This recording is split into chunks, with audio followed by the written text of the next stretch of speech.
The morning sun cast long shadows across the weathered planks of Mercy's Bend's main street as Eli Thatcher adjusted the worn leather of his gun belt. The weight of the Colt .45 against his hip was as familiar as breathing, a constant companion since his discharge from the cavalry 8 years prior. At 32, he carried himself with the careful precision of a man who'd seen too much blood spilled on both sides of a badge. Judge Alden Monroe's telegram had arrived 3 days ago. Brief and imperative. Need experienced guard for wife's journey to Cedar Falls. 1 week's work. Triple wages. Discretion essential. The money alone would have drawn most men, but it was the judge's reputation that gave Eli pause. Monroe was known throughout Wyoming Territory as a man who bent the law to his will, though none dared speak it aloud. The railway station sat at the edge of town like a steel serpent's head, black smoke already billowing from the engine that would depart within the hour. Eli had arrived early, preferring to survey any situation before committing himself to it. He leaned against a post, rolling a cigarette with practiced ease, his gray eyes scanning the platform's growing crowd. Then he saw her. Annalise Monroe descended from a private car with the careful grace of someone unaccustomed to the rough wooden steps. Her traveling dress, deep burgundy with black trim, spoke of Eastern refinement, as did the delicate way she held her gloved hands. Yet it was her eyes that caught Eli's attention, dark as winter storms and holding depths he couldn't fathom. She was perhaps 25, with honey-colored hair pinned beneath a modest hat. But something in her bearing suggested a weight beyond her years. A porter struggled with her luggage, too much for a week's journey. Eli noted 6 trunks and several smaller cases, as if she were relocating permanently rather than visiting. She supervised their loading with quiet efficiency, occasionally glancing over her shoulder toward the train, then the street beyond, as if expecting someone. Eli stubbed out his cigarette and approached, removing his hat. Mrs. Monroe? She startled slightly, then composed herself with admirable speed. Yes, you must be Mr. Thatcher. Her voice carried a slight tremor beneath its cultured tones. Yes, ma'am. Your husband hired me to see you safely to Cedar Falls. Her laugh was bitter as autumn wind. How thoughtful of him. She extended a gloved hand, and when Eli took it, he felt the slight trembling she was trying to hide. I suppose we should board. The conductor seems eager to depart. As Eli helped her into the passenger car, his hand briefly touched the small of her back, and she stiffened as if burned. He withdrew immediately, filing the reaction away with the other oddities he'd already noticed. In his experience, people who flinched from touch had usually been given good reason. The train car was nearly empty, a blessing, as it would make his job easier. Eli settled Mrs. Monroe into a seat by the window, then positioned himself across the aisle where he could watch both her and the door. She gazed out at the receding platform as the train lurched into motion, her reflection in the glass revealing an expression of profound sadness. Have you traveled this route before, Mr. Thatcher? She asked without turning. Many times, ma'am. Should reach Heartwood by nightfall. We'll stay at Morrison's Inn. It's clean and safe. Then 3 days by horseback to Cedar Falls. 3 days through the wilderness. She finally looked at him, studying his scarred hands, the sun-weathered lines of his face. My husband says you're the best tracker in the territory. I know my way around, and you've killed men. The directness of it surprised him. When necessary. She nodded slowly, as if filing this information away. Good. That's good. The train gathered speed, prairie grass blurring past the windows. Eli had the unsettling feeling that he'd agreed to more than a simple escort job. Everything about Annalise Monroe suggested secrets, from her excessive luggage to the way she kept touching a spot on her wrist where her glove gaped, revealing what looked like an old circular scar. As the day wore on, she barely spoke, refusing the lunch offered by the porter and drinking only small sips of water. Eli had seen that behavior before in soldiers heading into battle, the body preparing itself for hardship, conserving energy for what lay ahead, near sunset. As the train slowed for Heartwood Station, Eli noticed a man at the far end of the car who hadn't been there when they'd boarded. Tall and lean, wearing a black duster that concealed whatever weapons he carried. The stranger appeared to be sleeping. But Eli had learned long ago to recognize the fake slumber of someone listening. "Ma'am," he said quietly, leaning toward Mrs. Monroe. "When we stop, stay close to me. We'll exit quickly and head straight to the inn." Her eyes widened slightly. "Is something wrong?" "Maybe nothing. But I don't take chances with maybe." The train squealed to a halt, steam hissing like angry snakes. Eli stood first, offering his arm. She took it, and together they moved toward the door. The man in the black duster didn't stir, but Eli felt his attention like a physical weight. Morrison's Inn squatted 2 blocks from the station, a 2-story establishment that catered to travelers with more money than the usual cowboys and miners. Eli had stayed there before, knew the owner as a discreet man who asked few questions if the price was right. He registered them as Mr. and Mrs. Thatcher, a small lie that would simplify protection. Annalise said nothing at this presumption, though color rose in her cheeks. Their rooms were adjacent on the 2nd floor, with a connecting door that Eli immediately tested. The lock was solid, but he'd sleep light anyway. "You should eat something," he told her as she surveyed her room with its simple furnishings and clean quilt. "I'm not hungry. Starving yourself won't make the journey easier." She turned to him then, and for a moment her carefully maintained composure cracked. "Mr. Thatcher, do you believe in redemption?" "I believe in survival. Ma'am, redemption's a luxury for afterward. How terribly practical." She moved to the window, peering through the curtains at the street below. "There's a man watching the inn. Black coat, standing by the water trough." Eli joined her, careful not to crowd her space. Sure enough, the stranger from the train had positioned himself with a clear view of the inn's entrance. "Friend of yours?" "I have no friends west of Chicago." She let the curtain fall. "Mr. Thatcher, Eli, may I ask you something?" "Go ahead. Have you ever protected someone you knew was marked for death?" The question hung between them like smoke. Eli had guarded many people over the years. Some good, some bad, most simply human and flawed.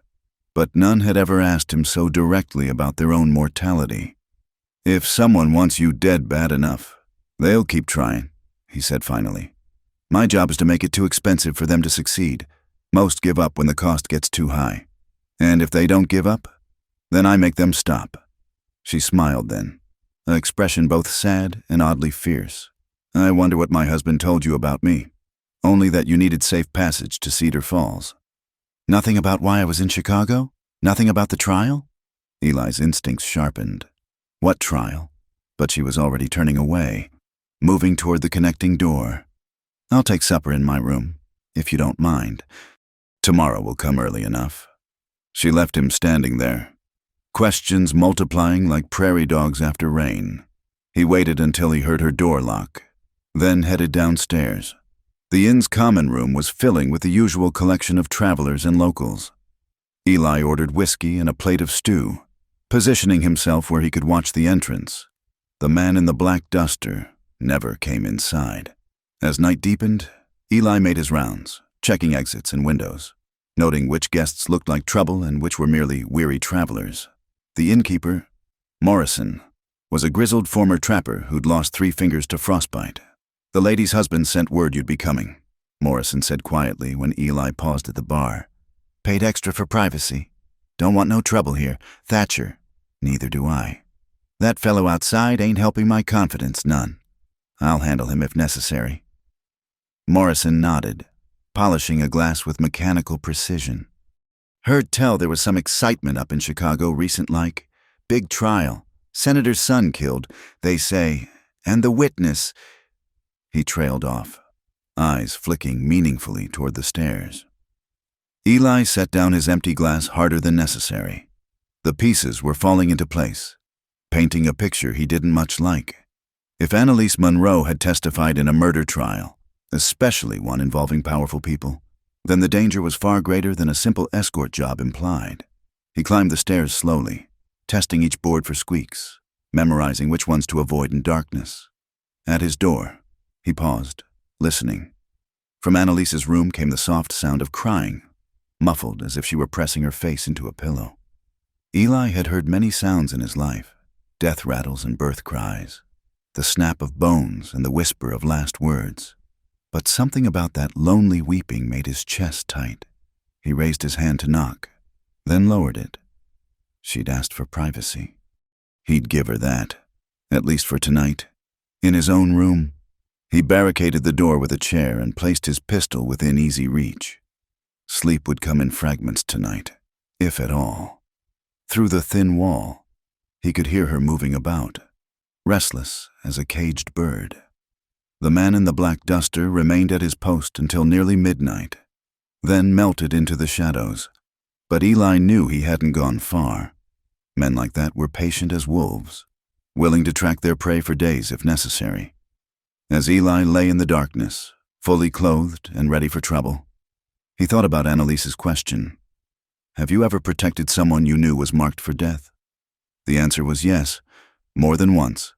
But he'd never protected someone who seemed so resigned to their fate, yet so determined to meet it on their own terms. Tomorrow they'd leave the relative safety of the inn for the open wilderness, where law was what you carried on your hip and justice was often spelled with lead. 3 days to Cedar Falls, through country that could kill you a dozen different ways even without human interference. He'd taken the job for the money and because winter was coming, requiring supplies and ammunition. But lying there in the dark, listening to the lonely sound of her grief, Eli suspected he'd taken on far more than a simple guard duty. The wind picked up outside, rattling the windows and bringing the scent of coming rain. Somewhere in the distance, a coyote howled, answered by another, then another, until the night filled with their wild chorus. Tomorrow would indeed come early, bringing whatever secrets Annalise Monroe carried in those excessive trunks and behind those storm-dark eyes. But tonight, Eli Thatcher stood guard over mysteries he didn't yet understand, protecting a woman who might be running toward her death rather than away from it. The last thing he heard before fitful sleep claimed him was her voice, whispered through the wall so softly he might have imagined it. Forgive me. But whether she spoke to God, her husband, or the ghost of whoever had died in Chicago, Eli couldn't say. The storm broke just after dawn, turning the dirt roads to mud and the sky to the color of old pewter. Eli had been awake for an hour, checking their supplies and readying the horses Morrison had procured, a sturdy bay gelding for himself and a gentle mare for Annalise. The man in the black duster was nowhere to be seen, which worried Eli more than if he'd been standing in plain sight. Annalise emerged from her room dressed for travel, split skirts, sturdy boots, and a practical jacket that couldn't quite disguise her Eastern origins. The transformation from yesterday's delicate lady was striking, though the shadows beneath her eyes spoke of a sleepless night. We'll make for Coulter's Pass by nightfall, Eli told her as they descended to the stable. There's an abandoned line shack there that'll keep us dry. She nodded, pulling on leather gloves that looked new. I can ride. Mr. Thatcher. My father kept horses in Connecticut. Prairie riding's different than Eastern trails. Ma'am, stay close. Do what I say when I say it, and we'll get along fine. They left Hartwood as the church bell struck 7, heading into countryside that grew wilder with each mile. The rain had eased to a drizzle, but the clouds hung low and threatening. Eli set a steady pace, not pushing hard but covering ground efficiently. For the first hours, Annalise kept up without complaint, handling her mount with more skill than he'd expected. But as they climbed into the foothills, where the trail narrowed and stones scattered treacherously underfoot, he noticed her growing tension. Rest up, he announced at a cluster of cottonwoods beside a swollen creek. She dismounted stiffly, accepting his help with reluctance, as she moved to the creek to splash water on her face. Eli saw what he'd glimpsed yesterday, the circular scar on her wrist, now fully visible where her glove had pulled back. It was old but deliberate, the kind of mark left by repeated burns. Don't stare, Mr. Thatcher. It's impolite. He hadn't realized she'd noticed his attention. My apologies, ma'am. She tugged the glove back into place with practiced efficiency. You're wondering if my husband did this. It wasn't a question. Not my business unless it affects our journey.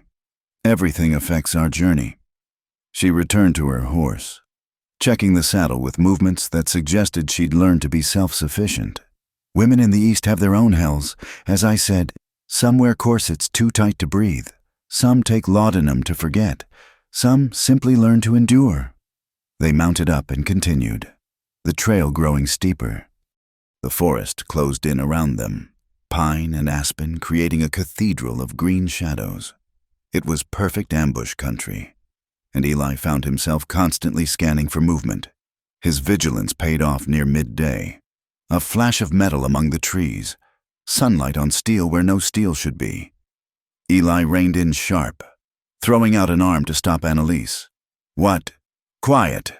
He slid from his saddle, drawing his rifle in one smooth motion. Take cover behind those rocks, now! She obeyed without argument, proving she had more sense than most. Eli moved into the trees, every sense alert. 20 yards in, he found what he'd feared, fresh boot prints, 3 sets at least. Converging on the trail ahead, the attack came swift and brutal.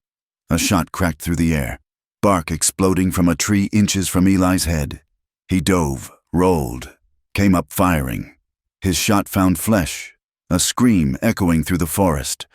2 more men burst from cover, rushing his position. Eli's cavalry training took over. He worked the rifle's lever with mechanical precision, laying down covering fire as he retreated toward Annalise. One attacker went down clutching his shoulder. The other dove behind a fallen log. Can you shoot? Eli called to Annalise. Yes. He tossed her his pistol, then concentrated on the hidden gunmen. A deadly game of patience began, each waiting for the other to make a mistake. Minutes stretched like hours. Finally, impatience won. The attacker raised his head for a better angle. Eli's shot took him clean, dropping him where he stood. The wounded man had crawled away, leaving a blood trail into the underbrush. Eli let him go, one survivor to carry word that Annalise Monroe wasn't unprotected. Are you hurt? He found her crouched behind the rocks, his Colt steady in her hands. No. Are they dead? 2 are. 1 ran. She handed back the pistol, her hands remarkably steady. They'll send more. Probably. He quickly searched the bodies, finding nothing but weapons and a few dollars. Professional killers rarely carried identification. We need to move. They might have friends close by. They rode hard for the next hour, pushing deeper into the wilderness. The abandoned line shack appeared just as the sky opened up again, rain falling in sheets that turned the world gray. The shack was rough but solid. 1 room with a stone fireplace, a few pieces of broken furniture, and decades of dust. Eli checked for other occupants, human or otherwise, before bringing Annalise inside. She stood dripping in the doorway while he got a fire started, the wet wood protesting before finally catching. Strip off that jacket, he ordered. You'll catch your death.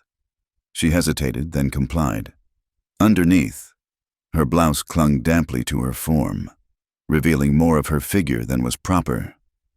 Eli kept his eyes on the fire, adding wood with careful concentration. You're bleeding, she said softly. He glanced down, surprised to find his sleeve torn and bloodied. In the heat of the fight, he hadn't noticed the graze. It's nothing. It needs cleaning. Sit. Before he could protest, she was pulling items from her saddlebags. Clean cloth, a small bottle of whiskey, needle and thread. Her movements were confident, practiced. You've done this before, he observed as she cut away his sleeve. My father was a doctor, before he lost his practice. She poured whiskey over the wound, making him hiss through his teeth. He taught me that healing and hurting often go hand in hand. Her fingers were gentle but sure as she cleaned the gash. This close, he could smell her, lavender soap fighting a losing battle against trail dust and fear sweat. When she leaned forward to examine the wound, her breath warmed his neck. This needs stitches, she murmured. It will hurt. I've had worse. She threaded the needle with steady hands, then paused. In the war? Among other places. The first stitch made him clench his jaw. She worked quickly, efficiently, but her free hand rested on his shoulder, a small comfort he hadn't expected. There, she finished, tying off the thread. Try not to tear it open again. Their eyes met, and the air between them shifted, charged with something that had nothing to do with the storm outside. She was still leaning close enough that he could see the gold flecks in her dark eyes, the way her lips parted slightly as she breathed. "Annalise," he said roughly. "Mrs. Monroe, you should step back now." "Should I?" But she did, moving to the other side of the fire. "Tell me, Eli, when did you stop believing in anything but survival?" The question caught him off guard. "What makes you think I ever believed in more?" "The way you fight, controlled, careful not to cause more harm than necessary. A man who'd given up entirely wouldn't care about such distinctions." He pulled on his spare shirt, buying time to consider his answer. "The war taught me that believing in causes gets people killed. Better to focus on what's in front of you." "How terribly sad." "Practical," he corrected. She shook her head, water droplets from her hair catching the firelight. "I used to be practical. I married a respected judge, lived in a fine house, hosted proper parties for proper people, and all the while, I knew what he was. What was he? A monster in gentleman's clothing." She stared into the flames. "The trial in Chicago. You asked about it. A young man named Theodore Marsden was convicted of murdering a rival. My husband provided key testimony that sealed his fate. Theodore went to the gallows maintaining his innocence." Eli waited, sensing more. "I found the real evidence hidden in my husband's study. Documents proving Theodore was 40 miles away when the murder occurred. Proof that my husband had been paid handsomely to ensure a conviction." Her voice dropped to a whisper. "I watched an innocent man hang because I was too practical to speak up in time. So you testified at a new trial." "I tried, but powerful men don't like their sins exposed. I was declared hysterical, unreliable. They locked me away for 3 months, tried to convince me I'd imagined it all." She touched her wrist absently. Some convincing was more persuasive than others. The pieces fell into place, the burns, the fear, the resignation to death. "Your husband sent me to protect you," Eli said slowly, "but not from his enemies." "Oh, Eli." Her smile was bitter as winter wind. "Haven't you figured it out yet? I am his enemy now. He needs me delivered to Cedar Falls because that's where his allies wait. Somewhere between here and there, bandits will attack. You'll fight valiantly but be overwhelmed.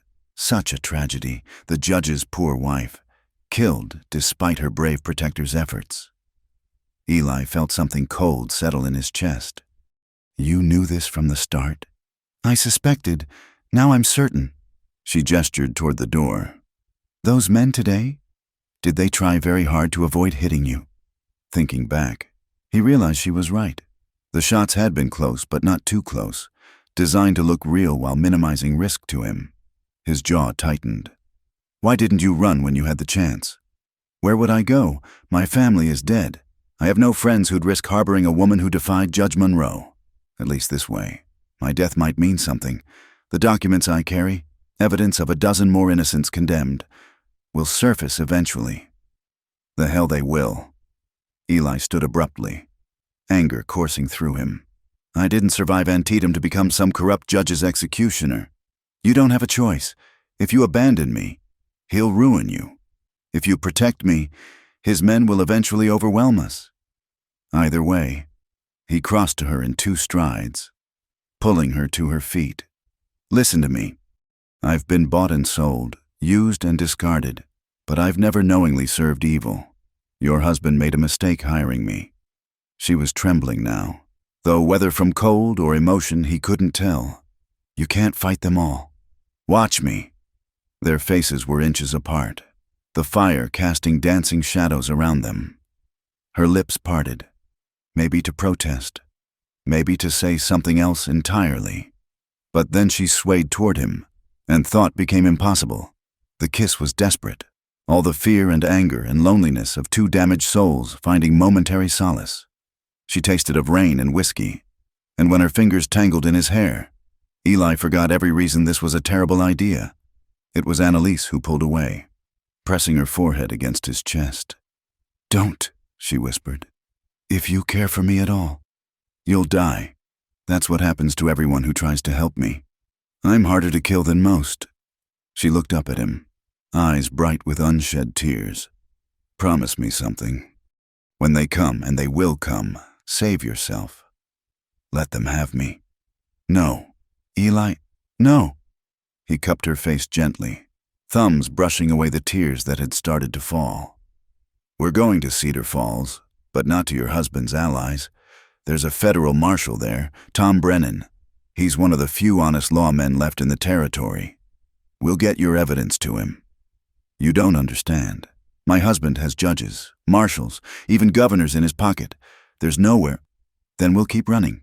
California, Mexico. Hell, we'll take a ship to China if we have to. But I'm not letting them have you." She kissed him again, softer this time, tasting of sorrow and impossible hope. When they finally parted, she whispered against his lips, "You beautiful, foolish man. You'll die for nothing." "Wrong," he said firmly. "I'll die for something. First time in years." They held each other as the storm raged outside, two people finding warmth in a cold world. Neither spoke of what might come tomorrow, or all the tomorrows after. For now, there was just the crackle of fire, the drum of rain, and the fragile comfort of not being alone. But even as Annalise finally dozed against his shoulder, wrapped in his arms before the dying fire, Eli kept watch. Somewhere in the darkness, death was riding toward them. He could feel it in his bones, the way he'd felt it before every major battle. The difference was, this time he had something worth fighting for. The storm passed near midnight, leaving crystal stars in its wake. Eli carefully settled the sleeping woman on a makeshift bed of saddle blankets, then stepped outside to check on the horses and scan for threats. The night was quiet except for the drip of water from leaves and the distant howl of wolves. He almost missed the rider on the ridge, just a shadow against shadows, motionless as stone, watching, waiting, not attacking, which meant they were being herded toward some predetermined killing ground. Eli smiled grimly. They thought they knew their prey, thought they could predict where a frightened woman and her hired guard would run. They were wrong. Tomorrow, he'd take Annalise off the main trail, into country so rough even seasoned killers would think twice about following. It would be dangerous, brutal travel, but it would buy them time. Time to reach help, time to expose the truth, time to find some measure of justice in an unjust world, or time to die trying. As he stepped back inside, Annalise stirred. "Eli? I'm here. Go back to sleep. Stay close." He settled beside her, keeping his rifle within reach. "Always." She curled against him trustingly, and Eli felt something in his chest that might have been his heart remembering how to hope. The watcher on the ridge remained until dawn, then vanished like smoke, but Eli knew he'd be back, probably with friends. Let them come, he thought, stroking Annalise's hair as she slept. They'd find out what happened when cornered wolves decided to stop running and start fighting back. The judge had hired him to deliver his wife to her death. Instead, Eli Thatcher was going to deliver her to freedom or die trying. It was, he realized with something like wonder, the first truly right thing he'd done in years. The trading post at Willow Creek served as the last outpost before the true wilderness began. Eli had avoided the main trail as planned, taking Annalise through deer paths and dry washes that added a day to their journey but kept them away from obvious ambush points. They arrived at the post near sunset, both riders and horses showing the strain of hard travel. Jake Henley ran the post, a former mountain man who'd lost his left eye to a grizzly and replaced it with a polished stone that gleamed unnervingly in lamplight. Eli had traded with him before, trusted him as much as he trusted anyone who made their living on the frontier. "Need supplies and information," Eli said, helping Annalise dismount. She moved stiffly. uncomplaining despite what must have been considerable pain from days in the saddle. Henley's good eye tracked between them, noting their dust-covered clothes and the way Eli kept his hand near his gun. Trouble following? Maybe. We'll take dried beef, hardtack, ammunition, and grain for the horses. Can do. Henley shifted his attention to Annalise. Ma'am looks like she could use a hot meal and a proper bed. We're not staying, Eli said quickly. Didn't say you were. The trader spat tobacco juice into a brass spittoon. But there's stew on the stove and fresh bread. No charge for feeding a lady. Annalise touched Eli's arm gently. Please, just for an hour. Against his better judgment, Eli agreed. The trading post's main room was cluttered with goods. Everything from bear traps to bolts of calico. They sat at a rough table while Henley's Shoshone wife, Mary, served venison stew that tasted like heaven after days of trail food. Heard there was some excitement up Hartwood way, Henley mentioned casually, cleaning his fingernails with a wicked-looking knife. 3 men shot dead on the mountain trail. That so? Eli kept eating steadily. Sheriff's looking for a man and woman traveling together. Says they're dangerous. Annalise's hand stilled on her spoon. Eli met Henley's gaze directly. We haven't been to Hartwood. Course not. The trader grinned, showing tobacco-stained teeth. You came from the south. Clear as day. Anyone with eyes could see that. The front door opened, bringing a gust of cool evening air. A man entered. Tall, well-dressed despite the frontier setting, with silver at his temples and the bearing of someone used to being obeyed. Evening, folks, he said pleasantly. His eyes swept over Eli dismissively before settling on Annalise. Well, Sarah Whitman. Is that really you? Annalise went rigid. You're mistaken. My name is Sarah Whitman from Boston. The man continued, moving closer. We met at the Harrisons' Christmas ball. Oh, 3 years ago now? You wore blue silk and danced every waltz. He smiled, but it didn't reach his eyes. Imagine finding you here, of all places. I said you're mistaken, Annalise repeated, but her voice had lost its conviction. Eli stood slowly, positioning himself between them. The lady says you're mistaken. Friend, I'd take her word for it. The stranger's pleasant mask slipped slightly. And you are? Someone who'd appreciate you moving along. Of course. The man touched his hat brim mockingly. My apologies. Mrs. Monroe, Annalise said quietly. Mrs. Alden Monroe. Ah, the judge's wife. How fortunate for him. The stranger purchased tobacco from Henley, taking his time, clearly in no hurry to leave. Staying long in these parts?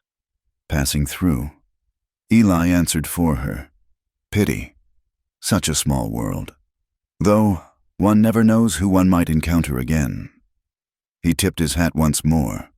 Good evening to you both. And Mrs. Monroe, do give my regards to your husband. Tell him Marcus Dalton sends his compliments.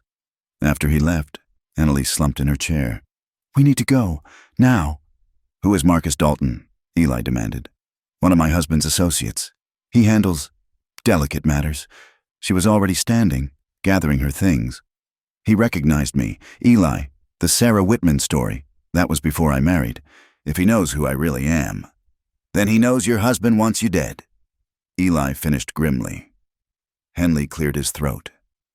There's an old hunting cabin about 10 miles northwest. Blackfoot Joe's place. He died last winter, so it's empty. Trail's hard to find less you know what you're looking for. Eli nodded his thanks, slapping payment on the counter. They left immediately, pushing into darkness despite the danger of night travel. Better to risk a lame horse than wait for Dalton to return with reinforcements. The moon rose full and bright, casting everything in silver and shadow. They found the cabin by midnight, a single room barely larger than the line shack, but with the advantage of being truly hidden, surrounded by thick pine and approached only by a deer track. No fire tonight, Eli decided, though the mountain air was cold enough to see their breath. We'll leave before dawn, head deeper into the mountains. Annalise sank onto the cabin's single bunk, exhaustion written in every line of her body. In the moonlight filtering through cracks in the walls, she looked ethereally beautiful and desperately fragile. "That letter in your pocket," Eli said suddenly. "The one you never sent." "Who's Abigail?" Her hand moved unconsciously to her dress pocket. "How long have you known?" "Since yesterday. It fell part way out when you were tending my wound." She withdrew the envelope, turning it over in her hands. "Abigail was my sister. She died 2 years ago. Consumption." A bitter laugh escaped her. "I still write to her sometimes." "Foolish, I know. Nothing foolish about missing family. She was the only one who knew the truth about Alden from the beginning, warned me not to marry him, said she saw darkness in his eyes." Annalise opened the letter, though it was too dark to read. "I write to tell her she was right, that I'm sorry I didn't listen, that I'm frightened he'll kill me if I don't keep silent." "But you didn't keep silent." "No." She refolded the letter carefully. "After watching Theodore Marsden hang, I couldn't. Some things are worse than death.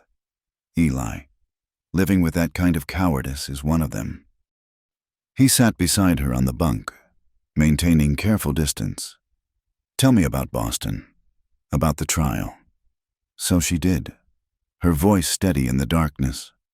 She told him about finding the documents that proved her husband had fabricated evidence, about her decision to take them to a journalist friend, about being intercepted by her husband's men and dragged to a private asylum where women who proved inconvenient could be made to disappear. 3 months, she whispered. 3 months of ice baths and restraints and doctors telling me I was delusional. The burns on my wrist, those were from treatments designed to make me more compliant." Eli's hands clenched into fists. "How did you get out?" "Theodore's father. He never believed his son was guilty. Spent everything he had investigating. He found me, bribed the right people, got me released. I testified at an appeal hearing, showed the real evidence." Her voice turned hollow. "It didn't matter. The judge ruled my testimony inadmissible due to my mental instability. The asylum records, you see. Christ. So I ran. Took what evidence I could and fled west. I thought maybe if I could get to federal authorities, someone outside my husband's sphere of influence." She laughed bitterly. "But his reach is longer than I imagined. This whole journey, he's orchestrated it all. Marcus Dalton appearing tonight proves it." "Then we change the game," Eli said firmly. "No more running where they expect. Tomorrow we head into Crow territory. I know some of the bands there, traded with them over the years. They have no love for corrupt white judges. You'd take that risk for me?"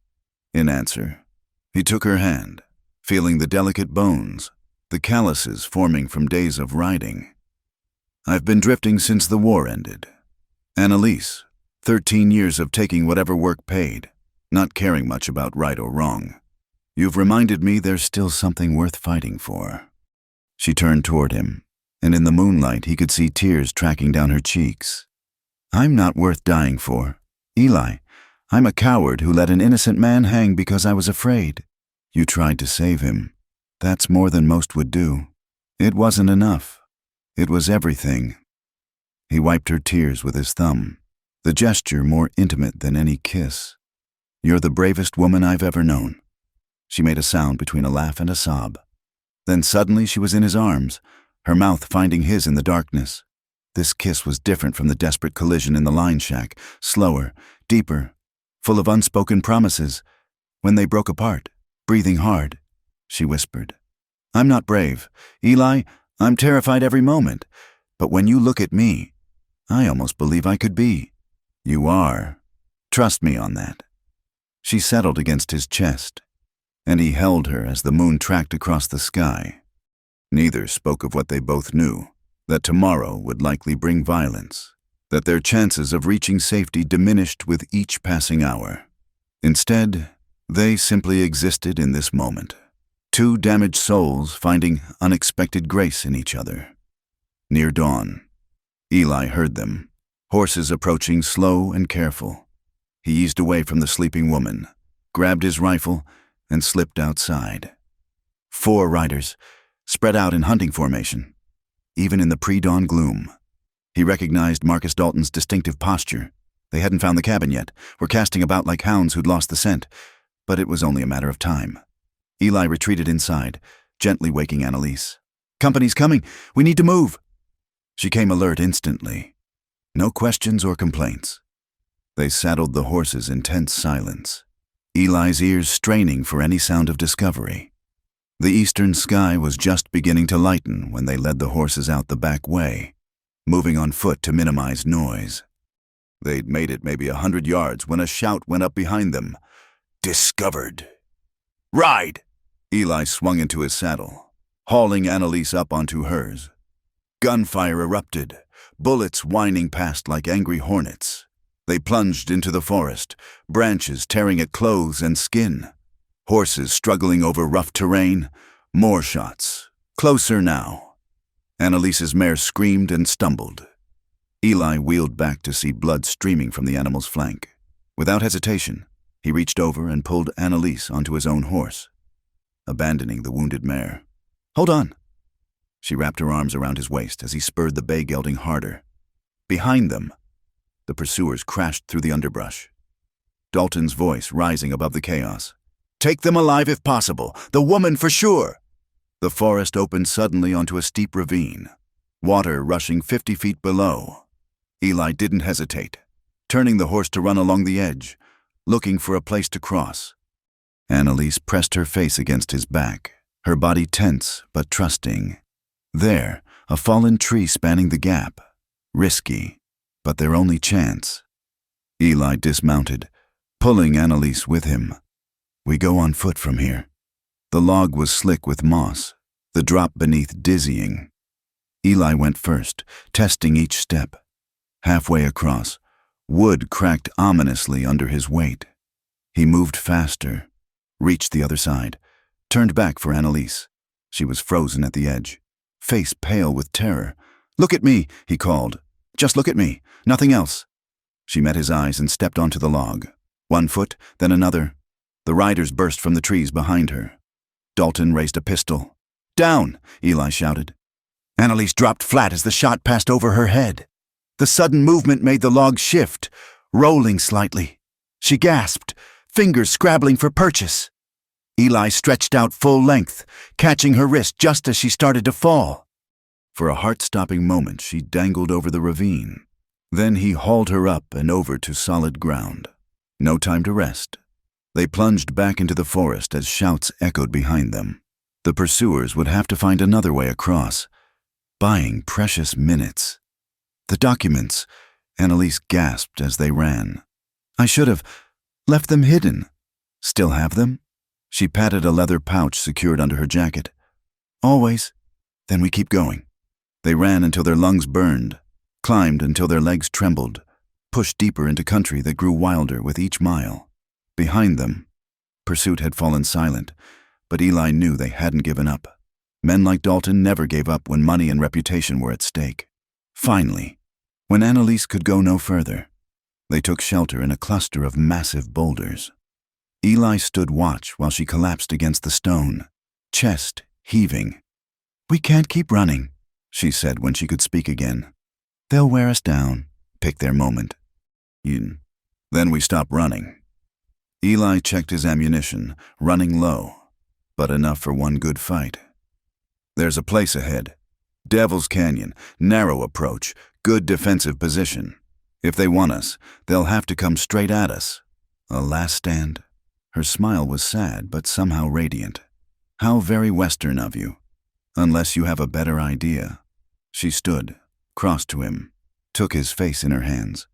"No better ideas, but Eli, before whatever happens, I need you to know something. Annalise, I love you." The words hung in the air like prayer. "It's absurd. We've known each other 3 days, but I love you with whatever time I have left." He pulled her close, burying his face in her hair. "You're not dying today. I won't let you. You beautiful, stubborn man." She kissed him softly. "Thank you for reminding me what it feels like to hope." They held each other as the sun climbed higher, two people finding infinity in a moment, knowing that soon Very soon, the reckoning would come. In the distance, a hawk screamed, and the hunt resumed. Devil's Canyon lived up to its name, a jagged slash in the earth with the walls of red stone that seemed to glow like embers in the afternoon sun. Eli led them to a defensible position among the rocks, a natural fortress with clear sightlines of the narrow approach. If Dalton and his men wanted them, they'd have to come through a killing field. "How much ammunition?" Annalise asked, checking the pistol he'd given her. "Enough for one good fight, maybe two if we're careful." He positioned his rifle, sighting down the approach. "They'll try to wait us out first. No water up here except what we carried. Then we'd better make it count." She settled beside him, close enough that their shoulders touched, despite everything. She seemed calmer now that the running was done. They didn't have long to wait. 4 riders appeared at the canyon mouth, Dalton's silver hair visible even at distance. They stopped just out of rifle range. Conferring, after several minutes, Dalton rode forward alone, hands raised. "Thatcher, Mrs. Monroe, let's discuss this like civilized people." "Nothing to discuss," Eli called back. "Turn around and ride away.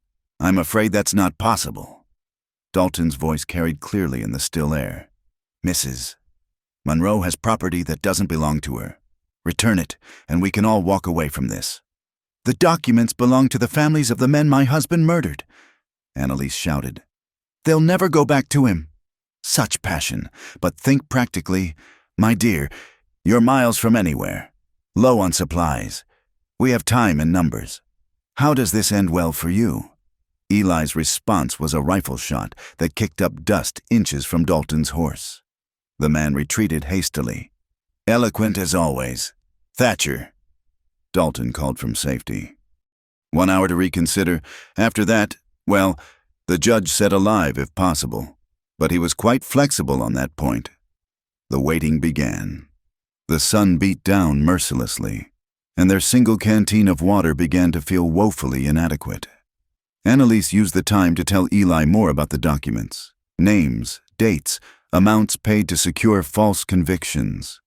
12 men, she said quietly. 12 innocent men sent to prison or the gallows so my husband and his associates could profit. Land grabs, mostly, convict a man of rustling or murder. His property goes to auction for pennies on the dollar. And they buy it up. Through intermediaries. Yes, they've built an empire on judicial murder. She touched the leather pouch. "This is proof. Names, bank records, correspondence. Everything needed to see them all hang." The hour passed slowly. Eli noticed movement in the rocks to their left. They were trying to flank. He shifted position, covering the new angle. "They're coming." "I see them." Annalise had spotted more movement on the right. They were being surrounded, though the attackers would still have to cross open ground to reach them. The first rush came from 3 directions at once. Eli worked the rifle's lever smoothly, dropping one man, wounding another. Annalise fired the pistol with surprising accuracy, forcing attackers to take cover. But there were too many, and they were too skilled to bunch up and make easy targets. "Reloading," Eli said, fingers working automatically, even as bullets chipped stone around them. That's when he saw it. A 5th man, one they hadn't spotted, rising from concealment barely 20 feet away. The man's rifle swung toward Annalise. Time slowed.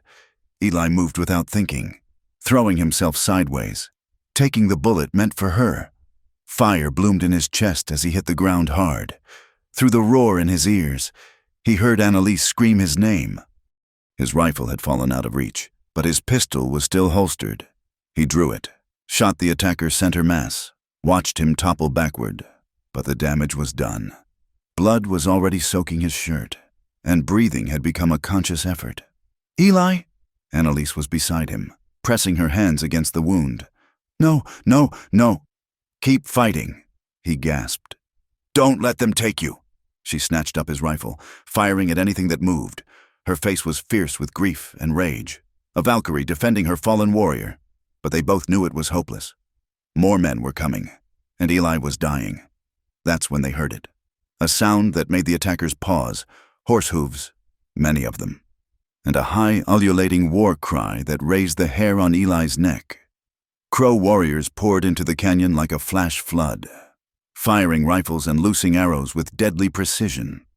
Dalton's men, caught in the open, scattered in panic. In minutes, the organized attack became a rout. Through blurring vision, Eli saw a familiar face, Robert Crowflies, a warrior he'd traded with many times. The Crow leader knelt beside him, expression grave. "Thatcher, you bring trouble to sacred ground." "Sorry," Eli managed. "Didn't have much choice." "The woman?" Robert looked at Annalise, who was still clutching the rifle, tears streaming down her face. "Protect her," Eli whispered. "Please, she has important papers. Evidence needs to reach Federal Marshal." Robert nodded solemnly. "It will be done." He spoke rapidly in Crow to his warriors, who began gathering the surviving attackers. Dalton was among them, blood running from a scalp wound, his fine clothes torn and dusty. "You can't do this," Dalton sputtered. "I'm a white citizen. There are laws." "Your laws," Robert said calmly. "This is Crow land. Our justice here." Annalise pressed harder on Eli's wound, but they both knew it was too late. Too much blood lost. Too much damage done.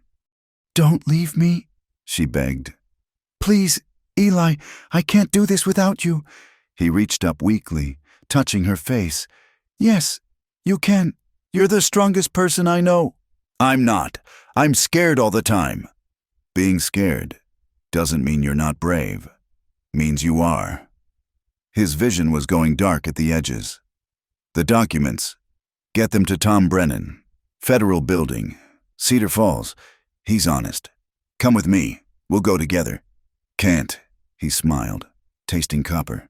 "But I'm not sorry. 3 days with you, worth more than 13 empty years." She kissed him then, soft and desperate and tasting of tears. When she pulled back, her face was the last thing he saw before darkness claimed him, but not the end. Not quite. Eli woke to firelight and pain, surprised to wake at all. He was in a lodge, wrapped in buffalo robes. When he tried to move, agony flared through his chest. "Be still." Robert Crowflies appeared in his vision. The bullet passed through. "You lost much blood, but our healer says you are too stubborn to die." "Annalise?" His voice was barely a whisper. "The yellow-hair woman sits outside, has not left since we brought you here 3 days ago." 3 days. Dalton? "He and his men are guests of the Crow Nation. We will release them after the woman reaches safety with her papers." Robert's smile was sharp. "They are learning respect for our ways." The lodge flap opened and Annalise entered, carrying a bowl of broth. When she saw his open eyes, she gasped, nearly dropping the bowl. "Eli, hey!" he managed. She was beside him instantly, hands fluttering over his face, his chest, as if assuring herself he was real. "The healer said you might wake today, but I was so afraid. Takes more than one bullet to kill an old soldier." "Don't joke." Fresh tears tracked down her cheeks. "I thought I'd lost you. I thought—" "Shh." He caught her hand weakly. "I'm here, not going anywhere for a while." She helped him drink the broth, telling him what had happened. Robert's band had been tracking Dalton's group, suspicious of armed whites in their territory. They'd heard the gunfire and investigated. "They've offered to escort me to Cedar Falls," she said. "But I won't leave until you're stronger. You have to go. Every day those documents aren't in the right hands is another day your husband can cover his tracks. Then come with me." "Can't travel yet. Weeks before I can sit a horse." He squeezed her hand. "This is bigger than us. Annalise, those 12 men deserve justice." She bowed her head, knowing he was right but hating it. "What about us? What happens after? After you've testified? After the documents are safely delivered?" He managed a weak smile. "Then you come back. If you want to." "If I want to?" She stared at him incredulously. "Eli Thatcher, you beautiful fool. I love you. Of course I'm coming back. Your husband will be in prison. Or hanged, if there's any justice left in the world." Her voice turned fierce. I've spent 3 years being afraid, letting fear control me. No more. I know what I want now." "And what's that?" "A life with you, here in the wilderness if necessary. I don't need society or proper houses or any of it. I just need you." He wanted to argue, to point out all the reasons a refined Eastern lady shouldn't throw her life away on a scarred ex-soldier. But looking into her eyes, seeing the determination there, he knew she'd already made her choice. "All right," he whispered, "but we do this proper. When I can stand, I'll speak to Robert about their customs. If you're going to be my wife, we'll do it with ceremony." "Your wife?" She said it like a prayer. "Yes." They sealed it with a kiss. Gentle due to his injuries, but full of promise. Outside, camp life continued. Children laughing, dogs barking, the normal sounds of existence. But inside the lodge, 2 battered souls had found something worth living for. The next morning, Annalise prepared to leave with an escort of 6 Crow warriors. She wore native dress now, practical for hard riding, her Eastern finery abandoned. The leather pouch with its precious documents was secured against her body. 6 weeks, she told Eli as she knelt beside him. "The warriors say that's how long to Cedar Falls and back. Can you wait that long?" "I've waited 32 years to find you. 6 weeks is nothing." She kissed him once more, then rose with new resolve. "When I come back, we start fresh. No more running, no more fear. When you come back." He agreed. He watched from the lodge entrance as she rode away, straight-backed and determined, sunlight turning her hair to gold. Robert stood beside him, offering silent support. "She is stronger than she appears," the Crow leader observed. "Stronger than anyone I've known." Eli agreed. "And you? Will you grow strong again?" Eli thought about it.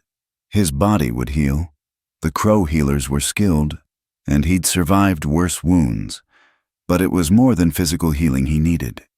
13 years of drift and purposelessness had left scars deeper than any bullet. "Yes," he said finally. "I have reason to now." Robert nodded approvingly. "Good. A man needs purpose. Without it, he is just a ghost pretending to be alive." As the riders disappeared over a ridge, Eli settled back into the lodge. 6 weeks to heal, to plan, to imagine a future he'd never dared dream of before. It would be the longest 6 weeks of his life, but at the end of them, Annalise would return. They'd build something new together, something clean and honest and theirs, a life worth living, carved out of wilderness and won with blood and courage. For the first time in 13 years, Eli Thatcher had hope, and hope, he was discovering, was the most dangerous and wonderful thing of all. The Riverside Inn sat on the outskirts of Cedar Falls, a modest establishment that catered to travelers who preferred discretion over luxury. Annalise had arrived 2 days earlier with her Crow escort, but they'd parted ways at the town limits. Robert Crow Flies had been clear that his warriors would go no further into White Settlement. She'd registered under the name Sarah Whitman, paying in advance for a week's stay. The innkeeper, Mrs. Grundy, was a stern woman who asked no questions as long as the money was good. It was here that Annalise waited, watching the street from her second-floor window, the leather pouch of documents hidden beneath a loose floorboard. On the 3rd morning, she saw her, Gertrude Hatch, the woman who'd overseen her imprisonment at the asylum, large and imposing, with iron-gray hair pulled severely back. Gertrude moved down Main Street like a battleship parting water. She entered the hotel across from the inn, and Annalise's blood ran cold. They'd found her, somehow, despite all precautions. They'd found her. She'd sent word to Federal Marshal Tom Brennan immediately upon arrival, but his office had informed her he was away on urgent business, expected back within days. Now those days felt like a lifetime. She couldn't run, not when she was so close, but staying meant discovery. That evening, a knock came at her door. Annalise gripped the small pistol Eli had taught her to use, approaching carefully. "Who is it?" "Room service, ma'am. Complimentary tea from Mrs. Grundy." She didn't recall ordering tea, but the voice sounded like the young maid who cleaned the rooms. Cautiously, she opened the door. Gertrude Hatch stood there, massive and immovable, the maid nowhere to be seen. Before Annalise could slam the door, Gertrude was inside, closing it behind her with surprising gentleness. Now, Sarah, or should I say, Mrs. Monroe. Such confusion about names these days. Gertrude settled into the room's single chair, which creaked under her weight. No need for the gun. Dear, I'm not here to hurt you. Annalise kept the pistol trained on her. How did you find me? Oh, child, did you think you could travel with savages across half the territory without word spreading? Every trading post, every settlement talks. A white woman riding with Crow warriors. Might as well have sent up signal fires. What do you want? What I've always wanted, to help you. Gertrude's smile was motherly, which made it worse. You're ill, dear. These delusions about your husband. These fantasies of corruption and murder. 3 months wasn't enough to cure you. Clearly, I'm not delusional. I have proof. Documents you forged in your madness. Yes, poor thing. You even believe they're real. Gertrude shook her head sadly. Your husband is beside himself with worry. He's here, you know. Came as soon as he heard you'd been found. The blood drained from Annalise's face. Alden is here. At the Grand Hotel. He's willing to forgive everything, take you home, get you proper treatment. Gertrude leaned forward. It's so much easier when you cooperate. Sarah, remember how unpleasant the treatments became when you resisted? Annalise's hand trembled on the gun. The memories flooded back. Ice baths until she couldn't stop shaking. Restraints that left her wrists raw. The burning treatments designed to make her compliant. I won't go back, she whispered. Of course you will. If not willingly, then Judge Monroe will simply have you declared incompetent. Again, the court order is already drawn up. All those months of raving about conspiracies and murder. Well, it doesn't look good for your mental state, does it? People know the truth now. The documents. What documents? The ones hidden under the floorboard beneath your bed. Gertrude's smile widened at Annalise's expression.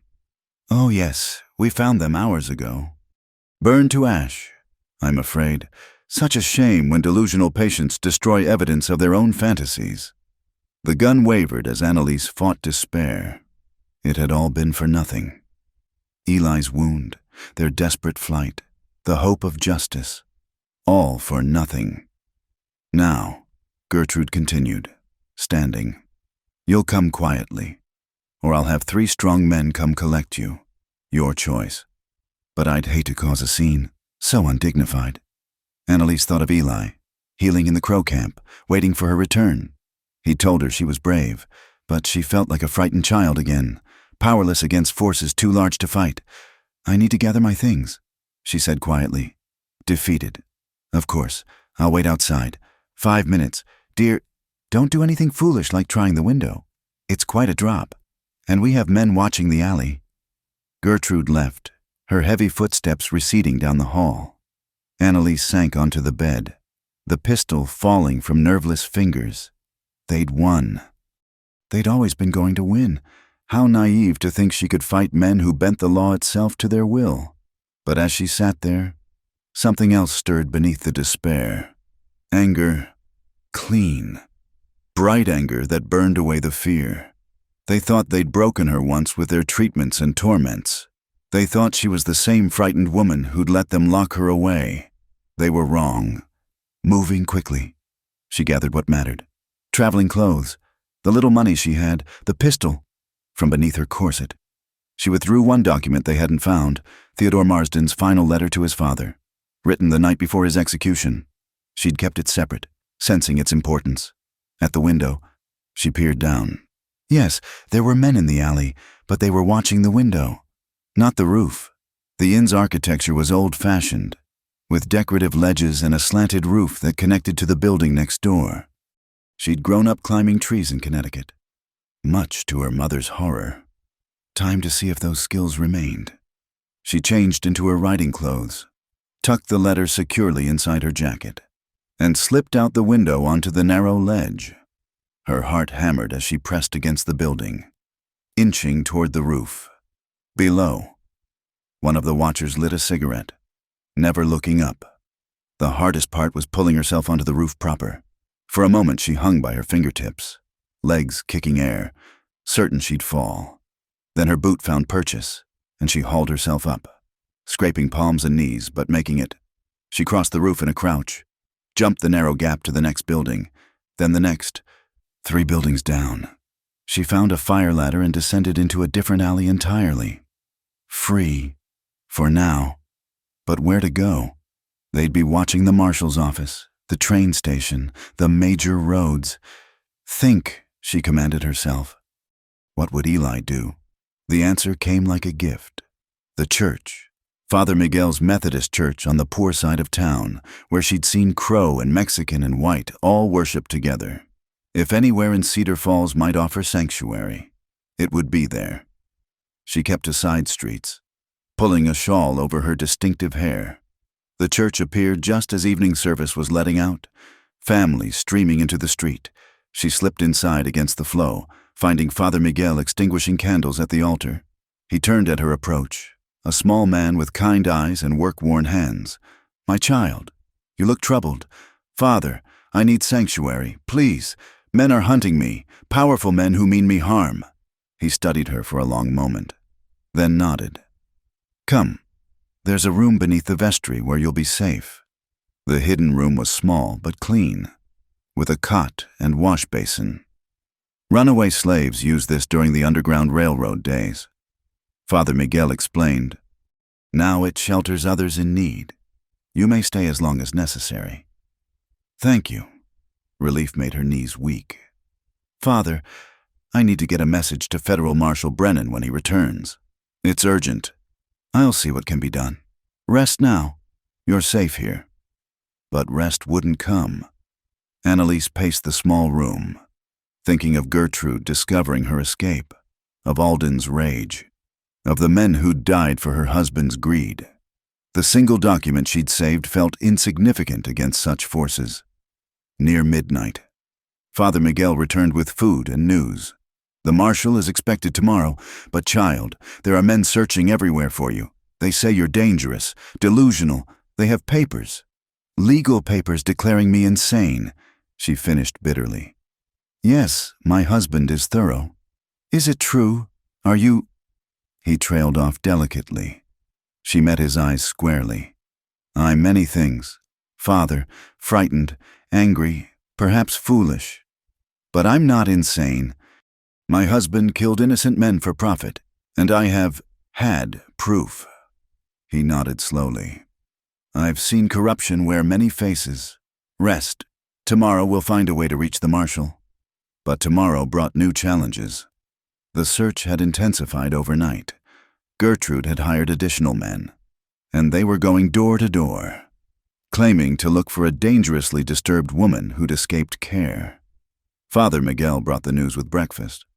"They'll reach the church by noon. We need to move you." "No." Annalise had done enough running. "Father, could you bring someone here? Someone trustworthy who knows the law? Perhaps. Who did you have in mind?" "Josiah Hartwell. He's a lawyer, isn't he? I've heard he's honest."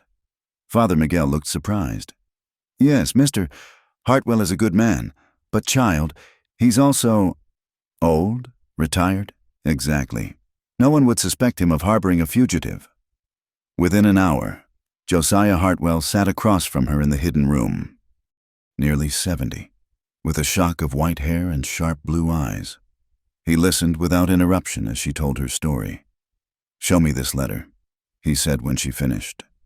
She handed over Theodore Marsden's final message. Hartwell read it slowly, his expression grave. "This is compelling, but not enough alone. They'll say it's the ravings of a condemned man. I had more, so much more, but they destroyed it all. Perhaps not all." He leaned forward. "Tell me, Mrs. Monroe, where did your husband keep the originals of these documents?" "In his study safe, but surely he's moved them by now." "Would he? A man arrogant enough to have his wife declared insane rather than simply killed. He believes himself untouchable." Hartwell stood with surprising vigor. "I'll wire some friends in Boston. Discreet inquiries. Meanwhile, you stay hidden. The marshal returns today. I'll ensure he knows where to find you." The day crawled past. Annalise heard the searchers reach the church, heard Father Miguel's calm voice turning them away. She prayed. For the first time in years, she truly prayed. For Eli. For justice. For the strength to see this through. As shadows lengthened, footsteps descended to her hiding place. She tensed, gripping the pistol, then relaxed as Marshal Tom Brennan entered with Hartwell. The marshal was younger than she'd expected, with steady eyes and a face carved by wind and duty. "Mrs. Monroe," he said simply, "I understand you have information about judicial corruption." She told it all again, watching his expression grow darker with each detail. When she finished, he was silent for a long moment. "I believe you," he said finally. "But belief isn't enough.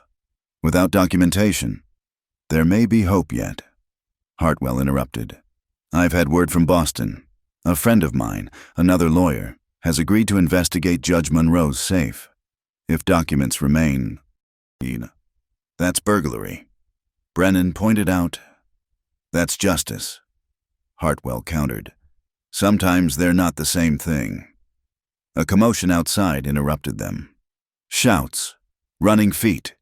Then Father Miguel's voice raised in protest. The door burst open, and there stood Alden Monroe himself, flanked by armed men. He'd aged in the months since she'd fled, gray streaking his beard, lines etched deeper around his cold eyes, but his voice remained smooth as silk. "Hello, darling. Time to come home." Brennan stepped forward. "Judge Monroe, this is a church, and I have a legal warrant for my wife's return." Alden produced a document, signed by Judge Carver just this afternoon. "She's been declared mentally incompetent and remanded to my custody for treatment." "You can't," Annalise started. "Can't I?" His smile was terrible. "Did you think you could humiliate me, abandon me, spread lies about me, and face no consequences? You're ill, darling. Everyone knows it. Even your lover. What was his name? Thatcher? Even he abandoned you once he realized how disturbed you truly are." "That's not true." "No? Then where is he? Why isn't he here protecting you?" Alden stepped closer. "Face the truth. Annalise, you're alone. You've always been alone." "She's not alone." The voice came from the doorway behind Alden. Eli Thatcher stood there, pale and moving stiffly, but very much alive. Behind him were Robert Crowflies and 6 Crow warriors, their presence filling the small space with silent menace. "Eli!" Annalise started forward, but Alden's men raised their guns. "Interesting," Alden murmured. "The hired gun appears. Tell me, Thatcher, did my wife promise you payment, or just her body?" Eli ignored him, eyes fixed on Annalise. "Sorry I'm late. Traveling was harder than expected." "You're supposed to be healing," she said, tears streaming down her face. "Couldn't stay away." He finally looked at Alden. "Judge, we have business to discuss." "I think not. My men are outnumbered." Robert Crowflies spoke for the first time. "My warriors surround this church. Your men can start a fight, but they won't finish it." Alden's composure cracked slightly. "This is a white settlement. You have no authority." "Actually," Marshal Brennan interrupted, "they do. I deputized them an hour ago. All perfectly legal." The silence stretched taut. Then Hartwell cleared his throat. "There's also the matter of this telegram." He produced a paper. "From Boston. It seems your safe was indeed examined. Judge Monroe, the documents found inside are illuminating. Federal prosecutors are very interested." Alden went white. "That's impossible.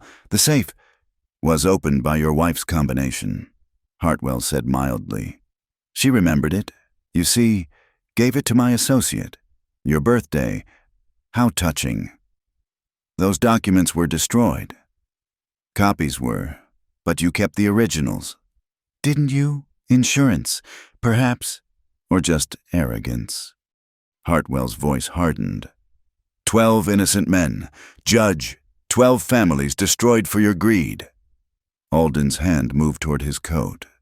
Eli's gun cleared leather faster than thought, the click of the hammer loud in the silence. "Don't." Slowly. Alden lowered his hand. His men looked uncertain, caught between their employer and increasingly bad odds. "It's over," Brennan said quietly. "Judge Monroe, you're under arrest for conspiracy, murder, and judicial corruption. Your men can lay down their arms, or we can do this the hard way." For a moment, violence trembled in the air. Then Alden laughed, a broken sound. "You think you've won? I have friends." "Influence." "Had," Eli corrected. "Amazing how fast rats abandon a sinking ship." One by one, Alden's men lowered their weapons. Brennan's deputies, appearing from nowhere, moved in to collect them. As they put shackles on Alden, he stared at Annalise with naked hatred. "This isn't over," he promised. You'll hang," she said quietly. "Just like Theodore Marsden, just like all your victims. But unlike them, you'll deserve it." They led him away, still spewing threats and promises. Gertrude Hatch was arrested too, found hiding in the hotel, suddenly much less imposing in custody. Then, finally, it was just Annalise and Eli in the small room. She flew into his arms, careful of his injury but unable to hold back. He held her tightly, face buried in her hair. "You came back," she whispered. "Couldn't let you have all the fun." He pulled back to look at her. "When Robert told me you'd reached Cedar Falls safely, I should have been relieved. Instead, all I could think was that you were facing this alone. So I came. You beautiful fool. You could have torn open your wound." He silenced her with a kiss, soft and sweet and full of promise. When they parted, he smiled. "Worth it. Besides, I had a question to ask." "Oh?" From his pocket, he withdrew a simple silver ring set with turquoise, Crow craftsmanship. "Annalise Whitman Monroe, will you marry me, properly this time, in front of God and witnesses?" She laughed through her tears. "Yes, yes, 1,000 times yes." He slipped the ring onto her finger, and she kissed him again, pouring all her love and relief and joy into the connection. Father Miguel, who'd been discreetly waiting, cleared his throat. "I could perform the ceremony now, if you'd like. You have witnesses." Annalise looked at Eli, who grinned. "Why wait, unless you want something fancier?" "No," she said firmly. "No more waiting, no more fear, just us." And so, in a hidden room beneath a frontier church, with a Crow war chief and a federal marshal as witnesses, Annalise Monroe became Annalise Thatcher. It wasn't the society wedding she'd once dreamed of as a girl. It was infinitely better. As they signed the marriage certificate, Hartwell approached. "The trial will take months. You'll need to testify." "I will," Annalise promised. "Every word, every crime. They'll all pay." "Good. In the meantime, might I suggest a honeymoon somewhere distant? The judge has friends who might seek revenge before justice runs its course." Eli and Annalise exchanged glances. "Actually," Eli said, "we know just the place." The courtroom in Denver was packed to capacity. Journalists from as far as New York cramming into every available space. The corruption trial of Judge Alden Monroe and his associates had captured the nation's attention. A sordid tale of judicial murder, greed, and one woman's courage in exposing it all. Annalise sat in the witness chair, wearing a simple gray dress that emphasized her dignity rather than her beauty. 6 months had passed since the arrest in Cedar Falls. 6 months of depositions and preparations and threats that arrived like clockwork despite federal protection. "State your name for the record." The prosecutor, William Thornfield. Instructed, Annalise Sarah Thatcher, formerly Annalise Monroe. From the defendant's table. Alden watched her with eyes that promised retribution. He'd lost weight in custody. His once commanding presence diminished but not extinguished. His lawyers, 3 of Boston's finest, sat ready to tear her testimony apart. "Mrs. Thatcher, please tell the court about the night of March 15th, 1884. Annalise's voice was steady as she began. "That was the night I discovered the documents in my husband's study. He was attending a judicial dinner. I was searching for laudanum. I'd been having terrible headaches." She told it all, finding the hidden compartment, reading the evidence of bribes. forged documents, and coordinated perjury. The sick realization that her husband had sent innocent men to their deaths for profit. "What did you do with this information?" Thornfield prompted. "At first, nothing. I was terrified, but then I couldn't stop thinking about Theodore Marsden. He was only 22. His father came to our house after the hanging, begging my husband to tell him why his son had to die. Alden had him thrown out. And this prompted you to act?" "Yes, I couldn't live with the knowledge and do nothing. I gathered what documents I could and tried to reach a journalist I trusted." "What happened then?" Annalise's hand moved unconsciously to her wrist. "My husband's men intercepted me. I was taken to Belmore Private Sanatorium and held against my will for 3 months. The defense attorney, Cornelius Blackwood, rose. "Objection. The witness was lawfully committed for hysteria and delusions." "Overruled," the judge said firmly. "Continue. Mrs. Thatcher." They called it treatment, ice baths, restraints, isolation, doctor. "Gertrude Hatch oversaw my care.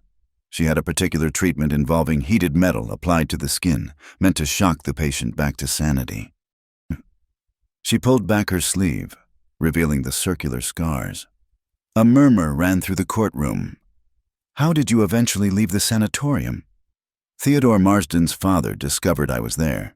He bribed an orderly and arranged my release. I testified at an appeal hearing, but my testimony was ruled inadmissible due to my supposed mental instability. And then, I fled west with what evidence I could salvage. My husband sent men after me.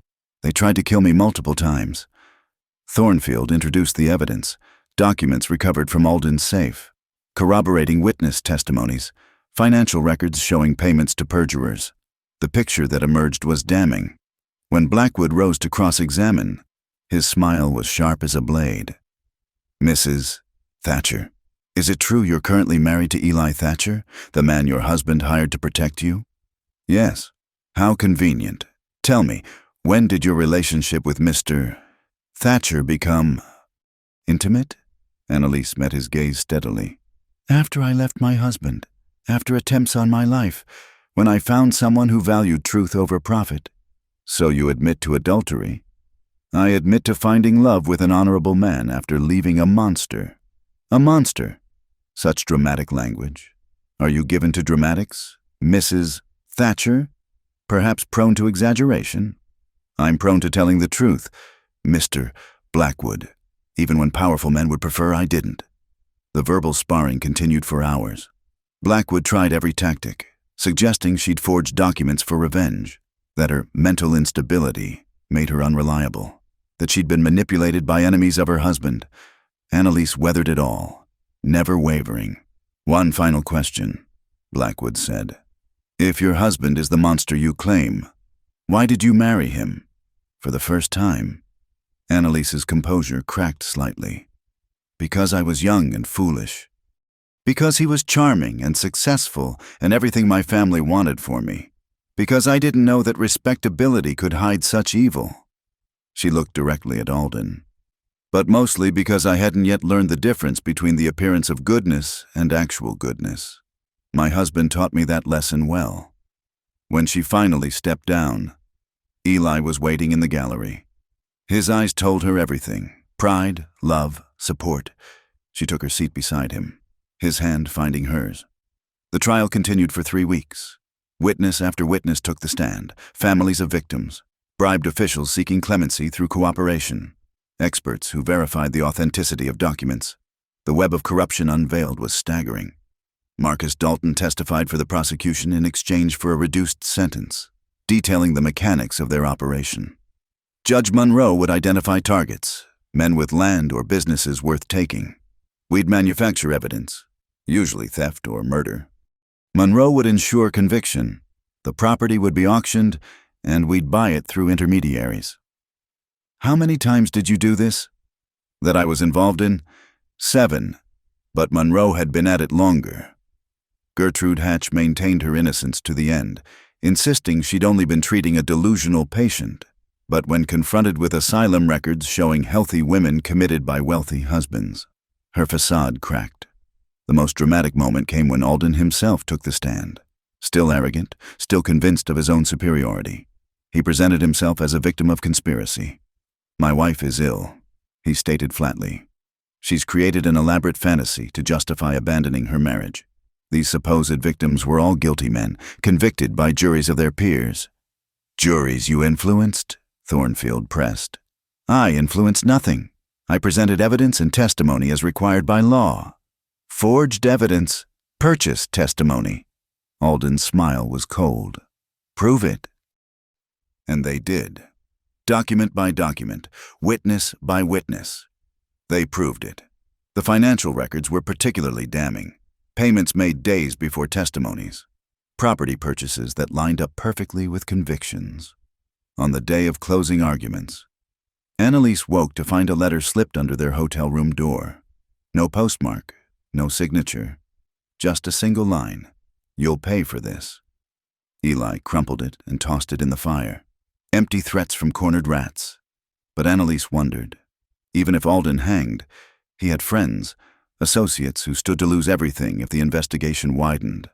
The thought sobered her as they entered the courthouse for the last time. Thornfield's closing was masterful, weaving together the threads of testimony into a tapestry of systematic evil. 12 innocent men, he concluded. 12 families destroyed, not by random violence or the chaos of the frontier, but by calculated greed wearing the robes of justice. If we cannot punish such corruption, then law itself becomes meaningless.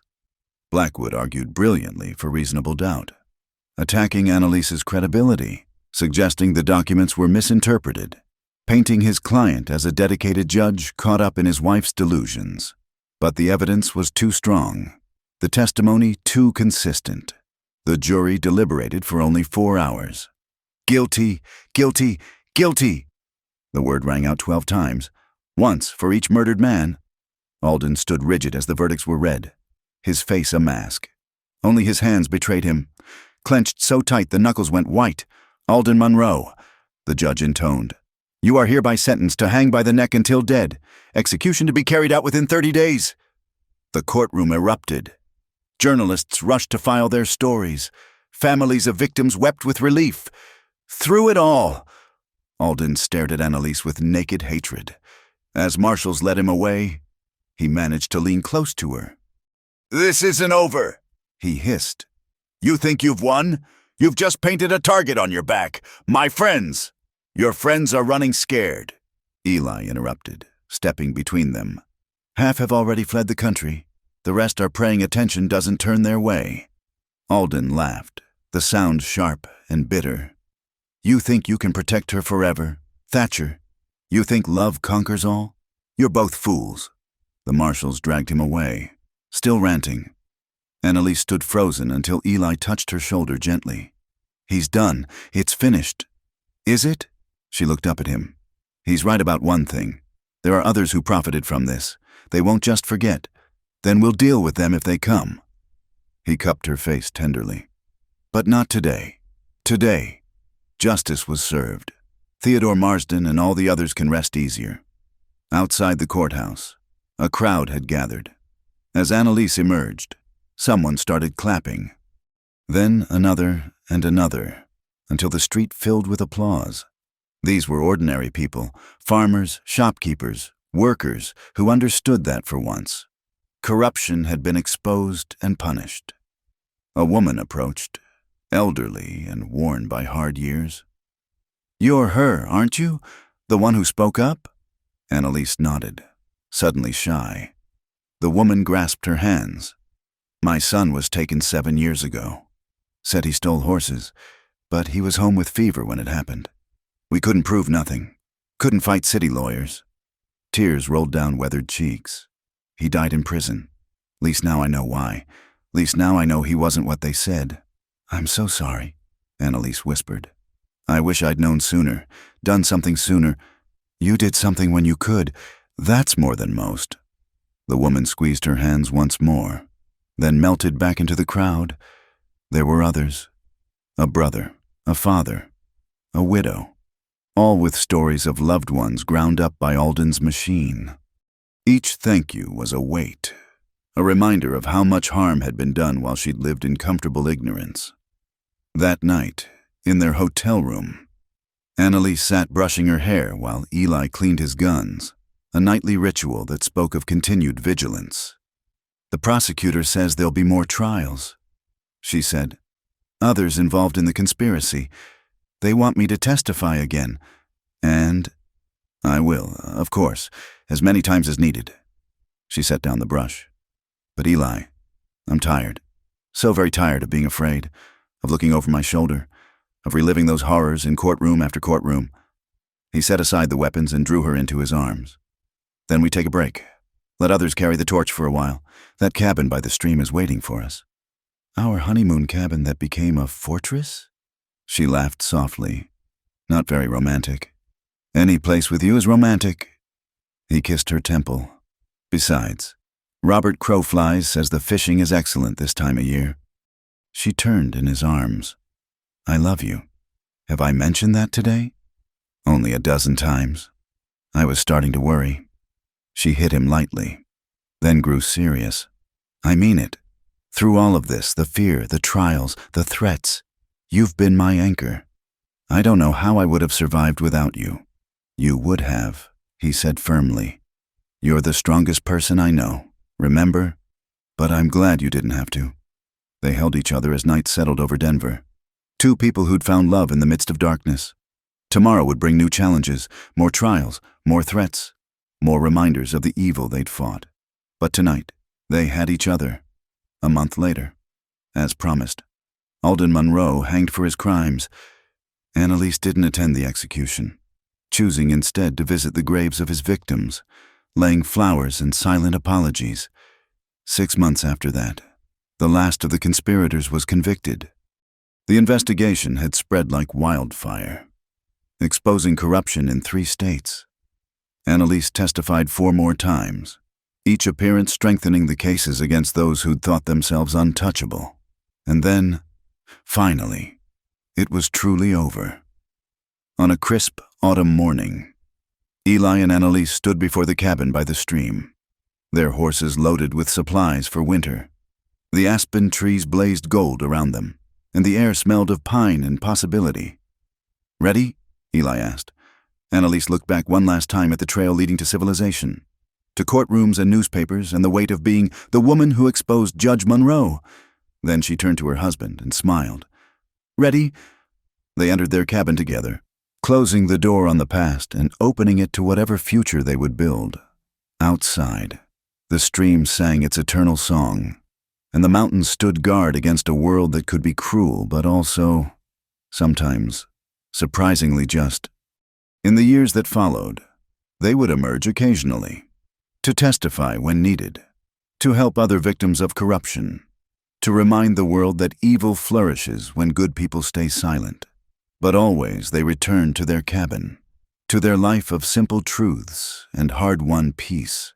And if sometimes Annalise woke with nightmares of asylum walls and burning treatments, Eli was there to hold her. If sometimes Eli's old wounds ached with memory of bullets taken in her defense, she was there to tend them. They had chosen each other over fear, truth over comfort, love over safety. In a frontier where justice was often rough and rarely perfect, they had carved out their own small victory. It was, they both agreed, more than enough. The letter arrived on a Tuesday morning in late spring, delivered by a Pony Express rider who seemed surprised to find anyone living so far from civilization. Annalise was tending her small garden, vegetables and herbs she'd learned to cultivate in the mountain soil, when Eli brought it to her. "Official seal," he said, turning the envelope over. "From Denver." She wiped her hands on her apron, a flutter of the old fear returning. It had been 2 years since the trials ended, 2 years of blessed peace in their mountain refuge. Official letters rarely brought good news. Inside was a brief note from Marshal Brennan. "Mrs. Thatcher, thought you should know. Alden Monroe's brother, Vincent, has been making threats. He's gathered some of Monroe's old associates. Be careful." Annalise sank onto the porch step, the paper trembling in her hands. "I knew it wasn't over. I knew someone would come eventually." Eli read the letter, his expression darkening. Vincent Monroe. I remember him from the trial. Sat in the back, never missed a day. Alden mentioned him once. Said he was the stupid brother. Only good for enforcing collections. She looked up at the mountains surrounding their cabin, which had felt like protective walls but now seemed to offer too many places for enemies to hide. We should leave. No. Eli's voice was firm. We've run enough. This is our home. Eli? I mean it. We've built something here, the garden you're so proud of, the relationships with the crow, the life we've made. I won't let them take it. He sat beside her, taking her hand. But we prepare, and we don't face this alone. Over the next days, they quietly fortified their position. Robert Crowflies, when informed of the threat, stationed warriors to watch the approaches to their valley. The cabin's defenses were improved. Heavy shutters for the windows. Additional ammunition cached in strategic locations. But life continued. Annalise still taught reading to crow children who made the journey to their cabin. Eli still hunted and trapped, trading furs for supplies. They were determined not to let fear poison the peace they'd earned. 3 weeks after the letter arrived, Annalise was returning from the stream with water when she saw him. A lone rider on the ridge, silhouetted against the sunset, too far to make out features. But something about the posture, the patient watching, sent ice through her veins. Company, she told Eli quietly. He'd seen too. Just one so far, but there'll be others. That night, they slept in shifts, weapons close at hand. The watcher on the ridge had vanished with darkness, but his presence lingered like smoke. The next morning brought fog thick as wool, reducing visibility to mere yards. Perfect cover for an approach. Eli was checking the horses when the shot rang out, splitting the morning silence. Wood splintered from the barn wall, inches from his head. Inside, he shouted to Annalise, who was already moving, grabbing the rifle by the door. More shots followed, coming from multiple directions. They'd used the fog to surround the cabin. Eli made it to the door as bullets chewed the ground where he'd been standing. How many? Annalise asked, already at a window with her rifle. 4, maybe 5. He took position at another window. They're staying back, testing our defenses. A voice called from the fog. Mrs. Monroe, or should I say, Mrs. Thatcher. This needn't end in bloodshed. You have something that belongs to my family. Vincent Monroe. His voice was rougher than his brother's, lacking Alden's cultured tones but carrying the same underlying menace. I have nothing of yours, Annalise called back. You have our reputation, our name. You dragged it through mud and destroyed everything we built. A pause. My brother died because of you. That requires satisfaction. Your brother died because he was a murderer. Eli responded. And you'll die the same if you don't ride away now. Vincent laughed. 5 of us, 2 of you, and the woman's no fighter. I like our odds. Then you're as stupid as your brother said. The insult had the desired effect. Vincent roared in anger, and his men opened fire in earnest. The cabin's thick logs absorbed most shots, but glass shattered and splinters flew. Annalise and Eli returned fire carefully, conserving ammunition. They'll try to burn us out, Eli predicted during a lull. It's what I'd do. As if on cue, a flaming torch arced through the fog, landing on the roof. Then another. Eli cursed. Stay here. Keep them busy. Where are you? But he was already gone, slipping out the back toward the rain barrel they kept for emergencies. Annalise fired at muzzle flashes in the fog, trying to give him cover. Her shots were answered with a fusillade that forced her down. On the roof. Eli worked frantically, dousing flames before they could catch properly. The wet fog helped, but more torches kept coming. One caught in the eaves, flames licking hungrily at dry wood. A figure charged from the fog, one of Vincent's men attempting to reach the cabin while Eli was occupied. Annalise's shot caught him mid-stride, dropping him in the yard. But another followed, then another. They were rushing the cabin. Eli! She screamed. He swung down from the roof, landing hard but rolling to his feet with pistol drawn. His shots were precise, deadly, born of years of practice. 2 men fell. The third made it to the window where Annalise crouched. She saw his face, scarred, brutal, eyes wild with bloodlust. Before she pulled the trigger, the rifle bucked against her shoulder, and the man tumbled backward, clutching his chest. Then, suddenly, as it had begun, the shooting stopped. The fog swirled in silence, broken only by the moans of wounded men. "Vincent," Eli called. "That's 4 down. You want to make it 5? No answer came. Long minutes passed. Then, from somewhere in the fog, hoofbeats, retreating, growing fainter. Vincent Monroe had abandoned his men and fled. But the danger wasn't over. The fire on the roof had spread despite Eli's efforts. Black smoke poured into the cabin. They needed help, and fast, as if summoned by desperate need. War cries split the air.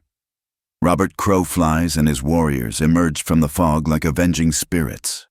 Having heard the gunfire from their watch positions, they made quick work of the fire, forming a bucket brigade from the stream while others stood guard against Vincent's return. By full daylight, the immediate crisis had passed. The cabin was damaged but standing. 4 of Vincent's men lay dead in the yard. Hard cases all, wanted for various crimes. Of Vincent himself, there was no sign save hoofprints leading east. "He'll be back," Annalise said quietly, standing amid the damage to their home. "Or he'll send others. This won't end until he's dead." Eli finished grimly. "I know." Robert Crowflies approached. "My warriors will track him. A man who abandons his companions has no honor. He doesn't deserve to escape." "No." Annalise's voice was firm. "No more killing on my behalf. Too much blood has been spilled already." "Anne," Eli began. "I mean it." She turned to face them both. "We'll repair the cabin, strengthen our defenses, stay watchful, but I won't send good men to hunt Vincent Monroe like an animal. If he comes again, we'll face him. If he doesn't," she shrugged, "then he lives with his cowardice." Robert studied her for a long moment, then nodded. "You have learned wisdom. Yellow-hair woman, but my warriors will still watch. This is our choice, not yours to forbid." That night, as they swept glass and patched bullet holes, Eli watched Annalise work. She moved with determined purpose, refusing to be driven from her home by violence. "You've changed," he observed. She paused, considering. "Have I? 2 years ago, you would have run, or asked me to hunt Vincent down.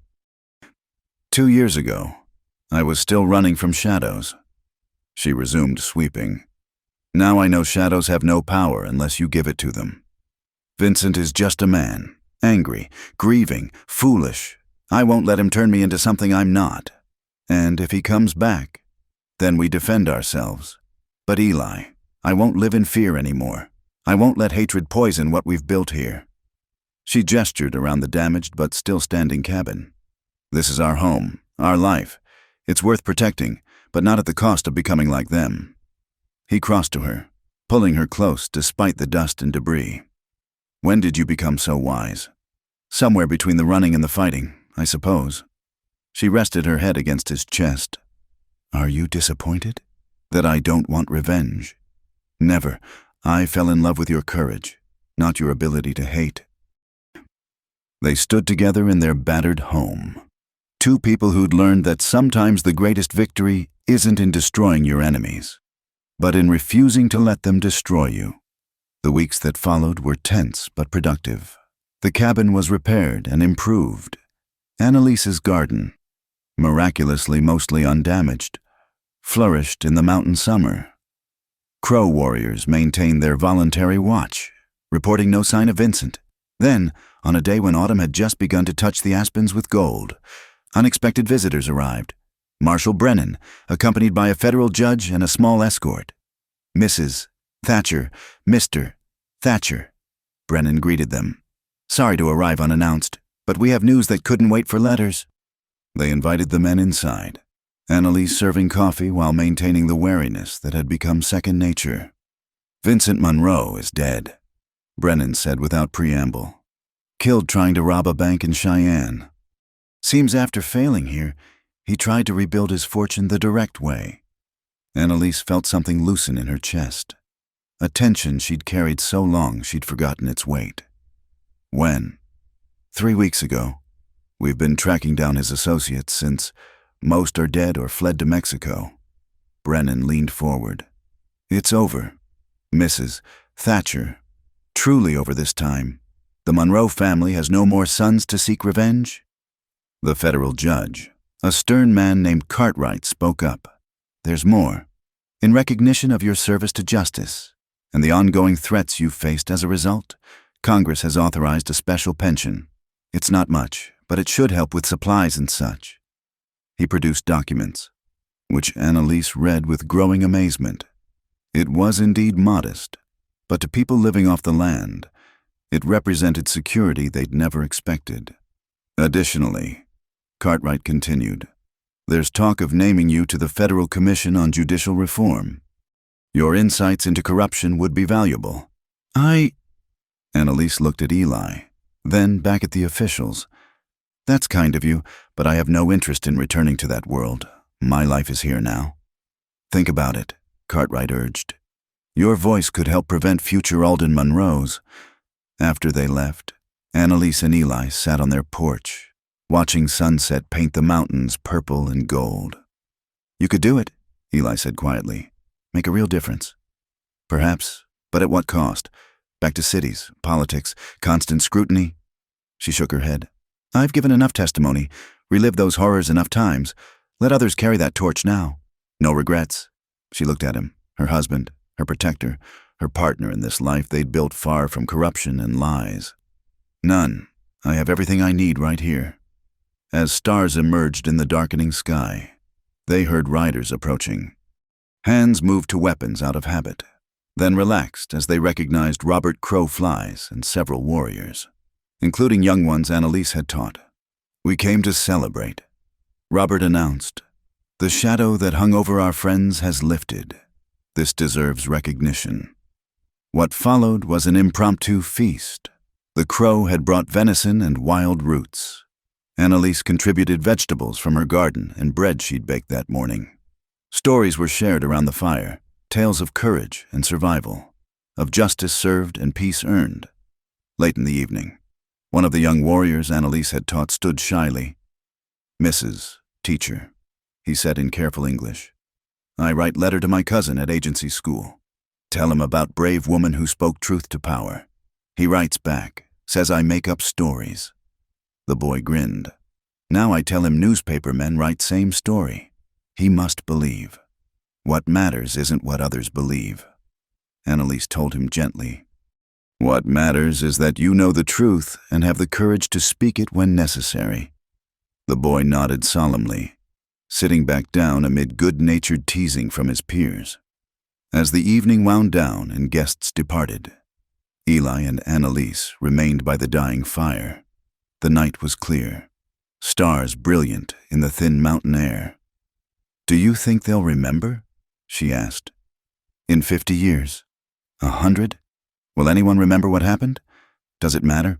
I suppose not. The men who died unjustly can't be brought back. The families destroyed can't be made whole. She sighed. Sometimes I wonder if any of it was worth the cost. Eli took her hand. 12 innocent men were vindicated. Their families know the truth. Future judges think twice before accepting bribes. And a woman found the courage to stand up to power. He squeezed gently. I'd say that's worth something. And us? Was it worth it for us? He turned to face her fully. Anne, when I took that job from your husband, I was empty, going through motions, existing but not living. You gave me purpose again, gave me something to fight for, someone to love. So yes, for me, it was worth everything. She kissed him then, soft and sweet and full of gratitude for this man who'd stood beside her through terror and triumph alike. I love you, she whispered against his lips. My protector, my husband, my home, and I love you, he replied. My conscience, my courage, my life. They sat together as the fire became embers, Then ash, around them. The mountains stood eternal and unmarked by human struggles. The stream sang its endless song. Nightbirds called across the darkness. Tomorrow would bring its own challenges, winter to prepare for, lessons to teach, life to live. There might be other threats, other tests of their resolve. The world beyond their valley continued its complex dance of justice and injustice, truth and lies. But here, in this moment, there was peace. Two people who'd found each other in darkness had built something lasting in the light. It wasn't the life either had planned, but it was theirs, earned with blood and courage and love. And that, they knew, was enough. 10 years had passed since Vincent Monroe's failed attack. 10 years of seasons turning in their mountain sanctuary. The cabin had grown, a second room added when Annalise discovered she was carrying their first child. Then a third when the second came along. What had begun as a refuge had become a true homestead. This December morning dawned crystal clear and bitter cold, the kind that made breath visible and turned the stream to a ribbon of ice at its edges. Eli split firewood while 7-year-old Thomas helped stack it, the boy's serious expression a mirror of his father's concentration. Inside, Annalise taught letters to 5-year-old Sarah, whose copper hair caught the firelight as she bent over her slate. M is for mountain, Sarah said proudly, drawing shaky lines. Very good, Annalise encouraged. And what lives in our mountains? Bears and wolves and Uncle Robert's people, Annalise smiled. The children had grown up considering the Crow their extended family, speaking bits of the language, learning their stories alongside the fairy tales from Annalise's Eastern childhood. A knock at the door interrupted the lesson. Eli entered, Thomas at his heels carrying an armload of kindling. Riders coming, Eli said quietly. 3 of them, not Crow. The old wariness returned, though tempered by years of peace. Annalise settled the children with their books and joined Eli at the window. The riders were still distant, moving slowly up the trail. Friendly approach, Eli observed. No attempt at concealment. As they drew closer, Annalise gasped. That's James Thornfield, the prosecutor from the trials. Indeed it was, though aged by the intervening years, his hair now more silver than brown. With him rode a younger man and woman, both well-dressed despite the frontier setting. Eli met them in the yard, hand resting casually on his pistol. Mr. Thornfield, long way from Denver. Mr. Thatcher. Thornfield dismounted stiffly, the cold and travel clearly taxing his aging joints. Mrs. Thatcher, forgive the intrusion, but I bring someone who's traveled even farther to meet you. The young woman stepped forward, removing her travel hood to reveal a face that made Annalise's breath catch. Dark eyes, strong jaw, something hauntingly familiar in the features. Mrs. Thatcher, the woman said, her voice carrying a slight Eastern accent. My name is Elizabeth Marsden. Theodore was my brother. Inside, around the warmth of the fire, Elizabeth Marsden told her story. I was only 12 when Theo died. My parents never recovered. Father spent everything seeking justice. Mother faded away from grief. I was sent to relatives in Boston. I'm so sorry, Annalise said softly. Your brother's death haunts me still. Don't apologize. Elizabeth's voice was firm. You tried to save him. You risked everything to expose his killers. That's why I'm here. She produced a leather journal. Father kept records of everything. His investigation, the trial, your testimony. I've spent years studying law because of what happened. Last month, I became the first woman admitted to the Massachusetts bar. That's wonderful, Annalise breathed. Your father would be so proud. I hope so. But I came to tell you something else. I've been working with others, lawyers, journalists, reformers, to create new systems of judicial review, laws that make it harder for corrupt judges to operate without oversight.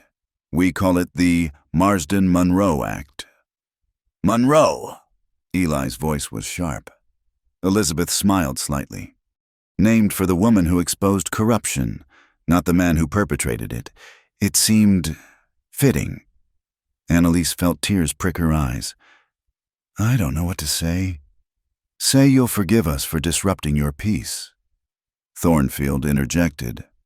But Miss Marsden insisted on thanking you personally, and I thought you should know the good that's come from your courage. Thomas and Sarah, who'd been trying to listen from the other room, finally gave into curiosity and peered around the doorframe. And who might these be? Elizabeth asked, smiling. Our children, Annalise said, pride evident. Thomas, Sarah, come meet our guests. The children approached shyly. Thomas, with his father's steady gaze and his mother's delicate features, offered a small bow.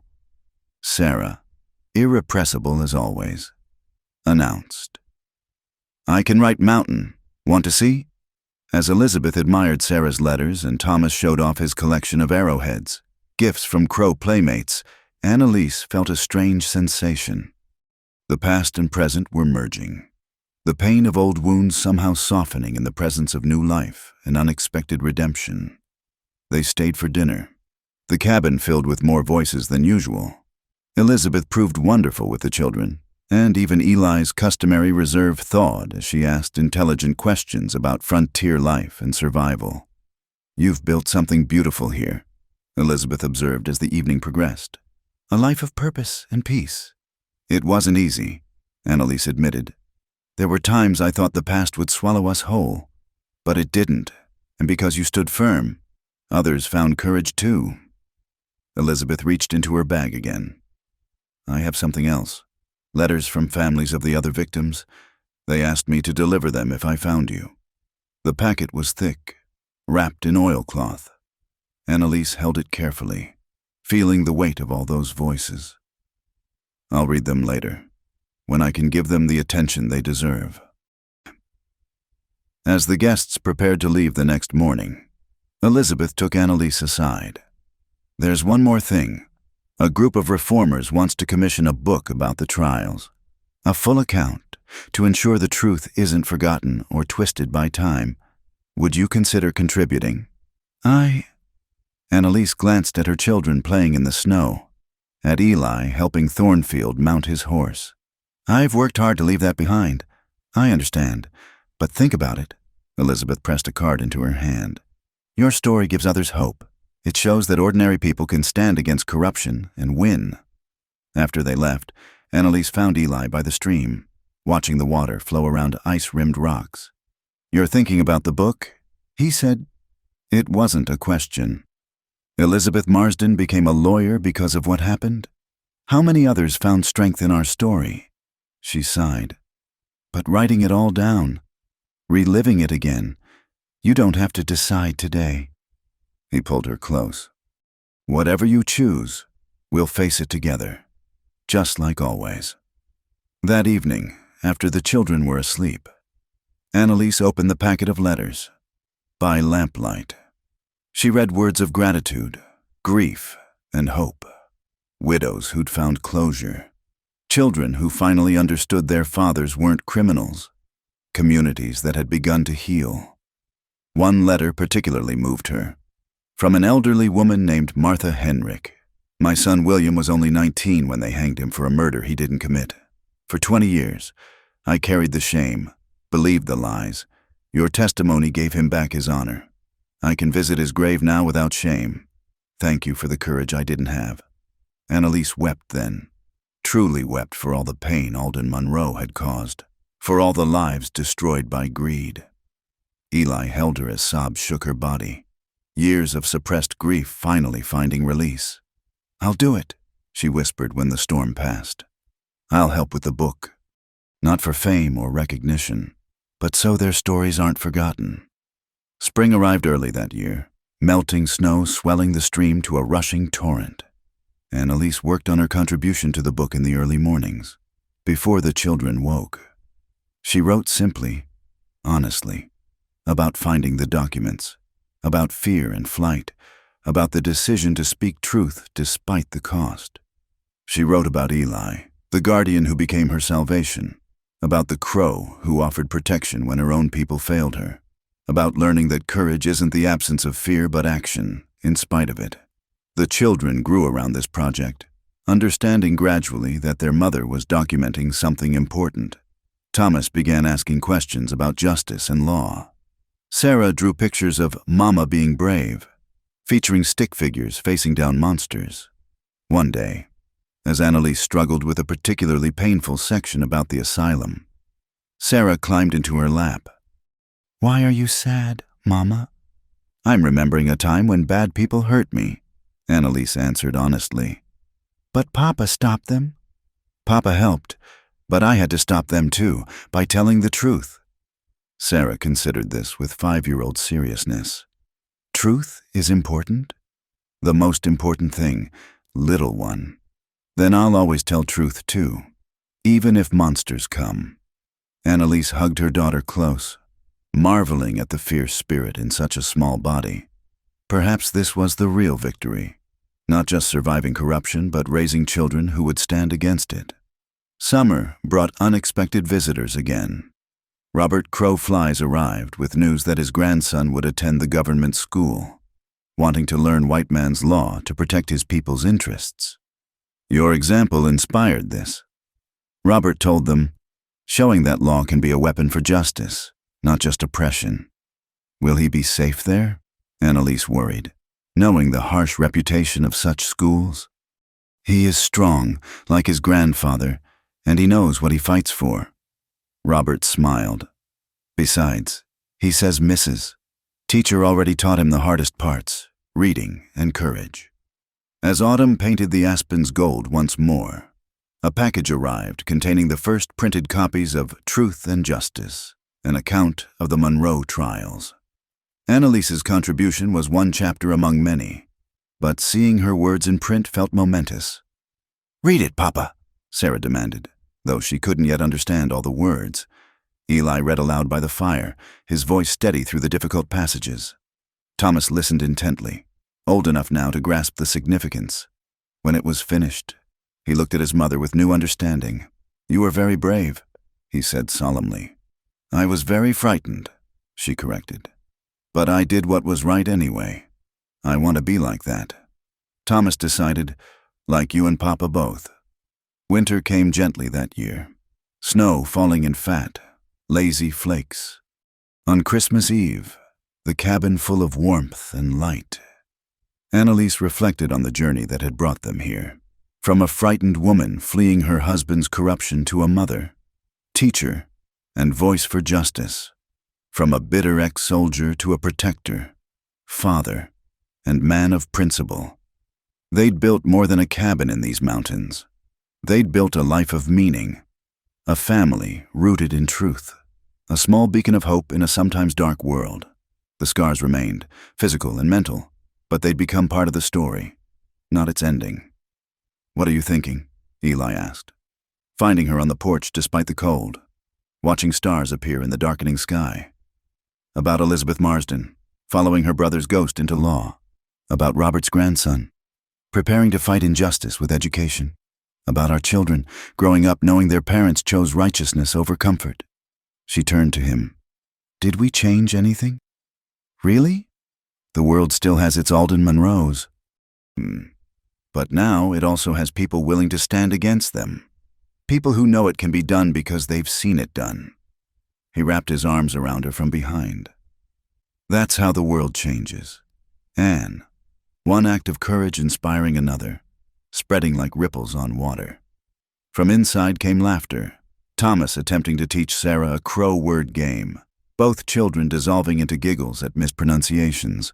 The sound was pure joy, untainted by the shadows their parents had faced. "Listen to that," Eli murmured. "That's what we changed. That's what we protected. The right for innocence to exist, for children to grow up believing justice is possible because their parents proved it." Annalise leaned back against him, feeling the solid warmth of his presence. "I love you, Eli Thatcher. Thank you for saving me." "We saved each other," he corrected. "And we'll keep saving each other, every day, for as long as we draw breath." They stood together in the cold starlight, two people who'd found love in darkness and chosen to build something luminous from the ashes of corruption. Inside, their children played, embodying hope for a better future. Outside, the mountains stood eternal guard, and the stream sang its endless song of persistence and renewal. Justice had been served. Not perfectly, but truly. Truth had been spoken. Not easily, but necessarily. And in a small cabin in the Wyoming mountains, a family lived proof that sometimes, against all odds, good people standing together can triumph over evil. It was, Annalise thought as she led Eli back to warmth and light and laughter. More than enough. It was everything. Thank you, dear listeners, for joining me on this journey through the Wild West, where love bloomed amidst danger and justice prevailed against corruption. I hope Eli and Annalise's story touched your heart as it did mine. I'm curious, where in the world are you listening to this tale? Please share in the comments below so we can connect across the miles. Don't forget to subscribe to From Wild West channel for more authentic frontier stories that celebrate courage, love, and the triumph of the human spirit. Your thoughts and feedback mean the world to me. Let me know what resonated with you in this story. Until we meet again on the trails of the Old West, keep the faith and remember, true love and justice, though hard won, are always worth fighting for.